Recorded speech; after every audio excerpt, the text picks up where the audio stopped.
शहर में इंतखाबी माहौल के खात्मे के साथ ही बल्दी इंतजामिया हरकत में आ गई है। बल्दिया के तजावुजात मुखालिफ दस्ते ने कदीम शहर में मुख्तलिफ मकामात पर कार्रवाई करते हुए कई नाजायज कब्जे बर्खास्त किए। बल्दिया के फायर ब्रिगेड के इंचार्ज रईस पाशा की क़यादत में बल्दिया अफसर व मुलाजिमीन पर मुश्तमिल दस्ते ने बरकी चौक से कदीम मोंढा इलाके पर वाक़ कई तजावुजात बर्खास्त किए।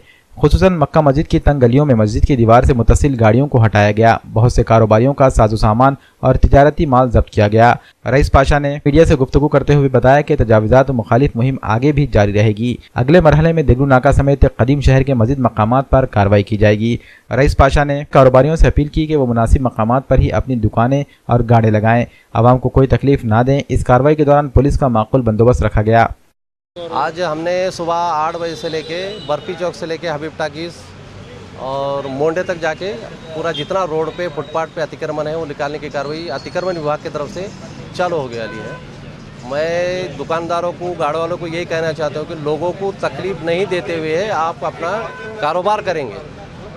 ये अतिक्रमण विभाग तरह से एक आपको निवेदन भी है और एक विनंती भी। इसमें कोई नुकसान नहीं होगा। उन्होंने अपना अपना हटके अगर बाजू में अगर उनका धंधा करेंगे तो कोई नुकसान नहीं होगा। हम किसी को जानबूझ के सताते नहीं।